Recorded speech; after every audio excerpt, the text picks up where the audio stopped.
everybody, and welcome to part 2 of Wing Needle Wow.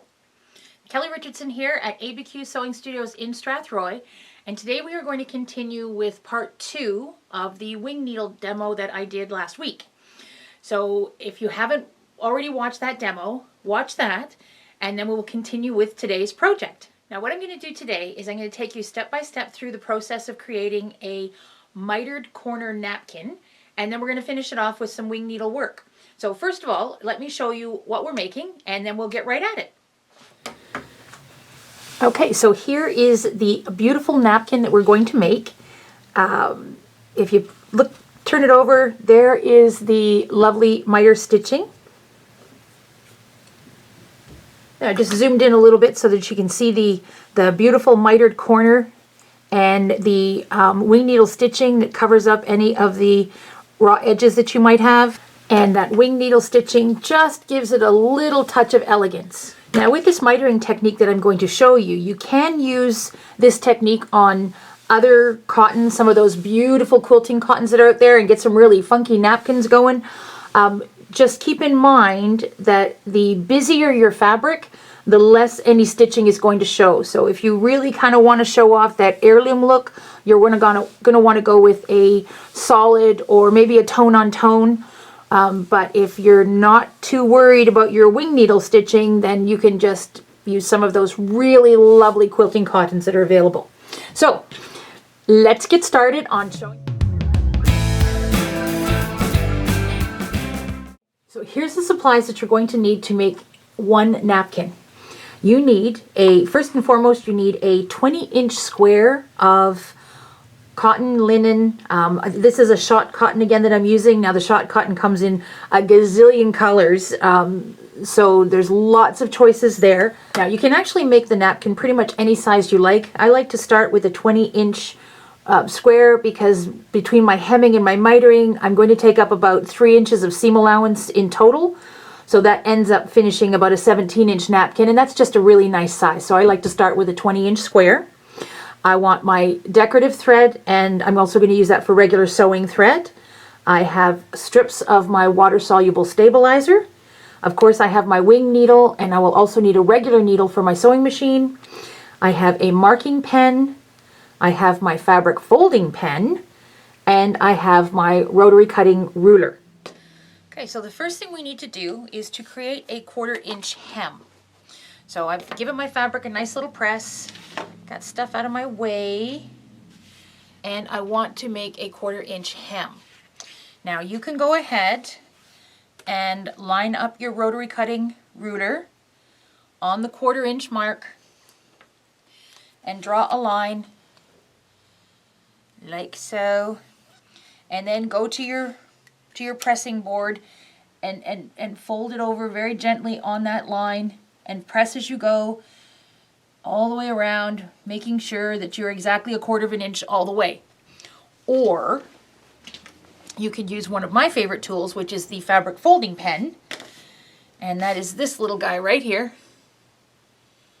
And it is a magic pen. So I take my magic folding pen and I still line my rotary cutting ruler up on the 1/4, and I will gently squeeze as I am moving the pen down, and then all I need to do is just press with my fingers and it folds over beautifully right on the line that I drew right there. So that's a much easier way to make a seam than drawing it and then going to the ironing board and folding it over. Now once I get all the way around, I am going to go to the ironing board and give that a press. Okay, so I have pressed my 1/4 inch seam all the way around in the corner. I'm just leaving it folded over like that. I didn't do anything fancy in the corner just yet, no mitering at this point. And you're now going to take your magic pen and we are going to do another seam 1 inch in. So line your fabric up on the 1 inch and take your magic folding pen like that, and there you just created your second seam, your second hem, which is a 1 inch. So now go ahead and do that all the way around. Now don't unfold your 1/4 inch. Leave that one folded in. Draw yourself a 1 inch hem and give that a press all the way around. So the goal at the ironing board is to have some very nice strong creases pressed into your napkin. So what you want is a strong crease here on all the corners. Okay, so open your napkin up, leaving this still folded. We don't want that opened up. And then what you're going to do is take the napkin and you're going to fold it into itself. So now I have right sides together. So this is the right side of my napkin, and I've put those together. And what I'm doing is I'm lining up the crease from this side with the crease from that side, right there. And of course I'm lining up the diagonal edge here. So what I'm basically looking at is a great big triangle. Let me just zoom out and show you what that looks like. Okay, so what I did with the napkin is I just took it, folded it on itself so that I could line up this corner right here, and I'm lining up the crease from the front with the crease on the back. Okay, so I have drawn these lines in with friction pen just so you can see them. That is not a necessary step. I just want you to see where the creases are. Now I'm going to take my rotary cutting ruler, this little guy right here, and what I want to do, see that the 45-degree line runs through on this ruler? I am going to take this ruler and I'm going to line the 45-degree line up with this crease. So that's the crease that I drew in, and I am putting the tip of the ruler right at the tip where those two lines I drew in meet, sorry. I'm straight against this edge right here, so the line of my ruler is up against there, my 45 is up against here, and I am going to go and draw a line right there, like that. All right. Now this is the line when I go to the sewing machine that I'm going to sew directly on top of. So we'll just throw a little pin in there just to keep that straight. I'm going to go around and mark all 4 of my corners before I go to the sewing machine so that I can do them all in one go. Okay, so here I am back at the sewing machine.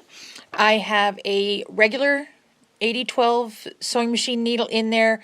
I'm using a matching thread to my fabric, and I'm on regular normal straight stitch. So what you want to do is on those lines, that last diagonal line that we drew, you want to sew directly on top of that line. Don't sew over your pin. So I'm just lining up the center of my foot right on top of that line, and I'm just sewing on top of that line.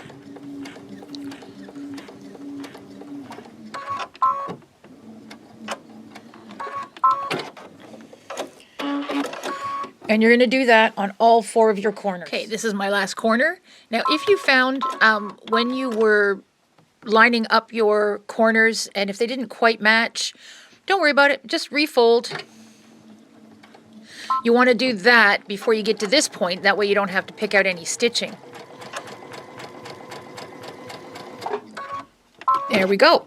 That's my last corner done. So, next step, take your ruler and line the 1/4 inch line up on the stitching that you just did, and let's just get rid of that excess bulk.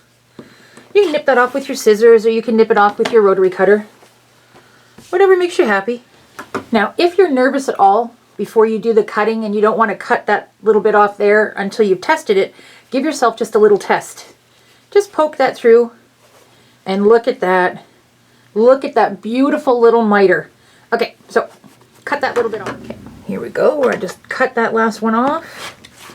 Okay, so there's my 4 corners done. Now I'm going to go around to each of my corners like this, and I'm just going to poke it through. All right, and look at that beautiful miter. Isn't that gorgeous? Now I also like to, just before I go to the ironing board, just to make sure that I have a nice super sharp point there, is I will actually use my point turner. Do yourselves a favor and don't use the tip of your scissors. Get a point turner. They're like super cheap, and they will stop you going right through the corner. So give your corner a little poke. Here's my last corner. I'll just flip that. Use my point turner just to give it a little poke, so I got like a super sharp corner there. All right, so now I've got all 4 of my corners poked out. I'm going to head quickly to the ironing board and just give that a light press all the way around. There, isn't that lovely? Now at this point, all you really need to do is do a little top stitch all the way across around, just to make sure that you catch that seam. Now, of course, I'm not going to stop there because I want to go at this with my wing needle. But one of the things that I like to do is I will use a matchy thread that matches to my fabric nicely, and I am actually going to sew a line of stitching all the way around, sewing it from this side. So then when I go and do my decorative stitch with my wing needle, I can follow my line of stitching from this side. So you want this to be a matched thread, because you don't want this thread to stand out. So let's go back to the sewing machine. Okay, so we're back at the sewing machine.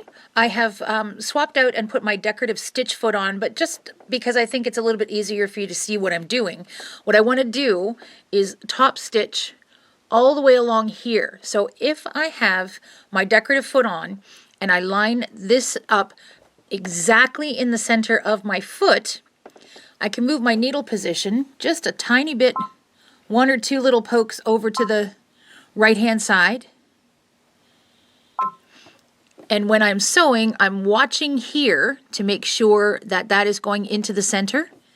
And I am sewing just a hair to the side of that. Show you that zoomed right in. So I've got my decorative foot. You can see the very center right here.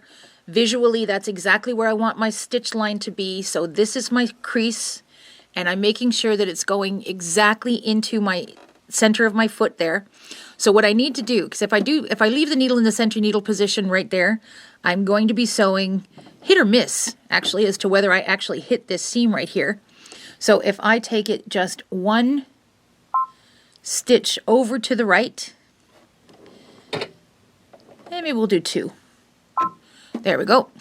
Now you can see that I'm definitely sewing into that seam, and I'm not going to end up with areas that are missed and big gaps when I'm finished. I have also increased my stitch length just to a 3. I want it to be a slightly longer stitch than normal.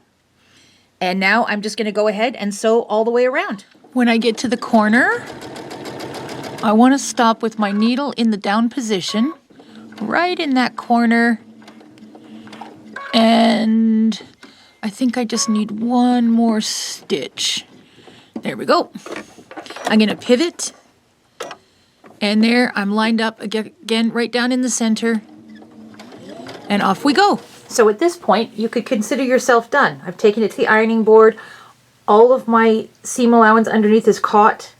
So I can actually call this a finished napkin. But where's the fun in that?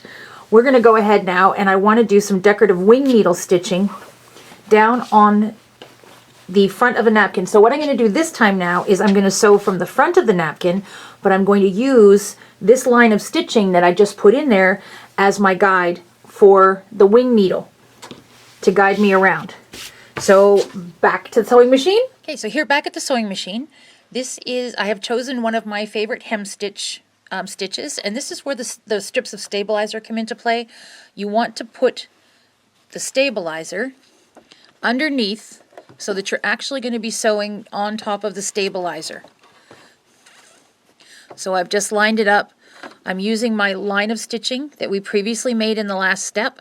I want to line that up with the very center of my presser foot. So let's just zoom in a little, maybe you can see that. So there's my line of stitching. I want that to be right in the very center of my presser foot. I want to start right in the corner, not on the very edge of my napkin. I want to start in the corner where my stitching is. And now you are just going to carry on all the way around and do your hem stitch all the way around. Remember, as you're stitching, to let the feed dogs do their job. You're strictly guiding, so don't watch the needle. It'll go back and forth and all over the place. You just want to watch and make sure that this line of stitching is going into the center of your presser foot. Now when I get to the corner, I'm sort of watching how the stitch stitches forward, back, forward, back, forward, back, forward. And it's right there when I'm on that forward stitch that I want to pivot. Now that is going to change depending on which stitch you've chosen, of course. And when I do, now wing needles don't pivot horribly well because, you know, they've got those little wings on them. So I will pivot, and when you'll see when I turn, I'm lined up again right on that center mark. That's kind of where you want to be. And then I just take another piece of the stabilizer, tuck it underneath, and continue on my merry way until I get to the next corner. So the next step now is to rinse away all of your stabilizer and then give your napkin a lovely little press. And look at that. You have just created a beautiful heirloom looking napkin. These make great housewarming gifts, or just have them dress up your table. And you've got that beautiful little miter on the back. People just think you are so talented. And it's super easy. I don't think I have to necessarily tell them how easy it was. I'd much rather them think that I'm super talented. So there we have it. When people are impressed by how beautiful your table setting looks with those really expensive looking napkins, or how lovely the edging on a dress or a shirt looks, you can just say, I did it myself, and I was just winging it. So I hope you've enjoyed this video, and I hope I have given you some information or inspired you to try something new while you were in your happy place. So this is Kelly Richardson, and until next time, happy sewing!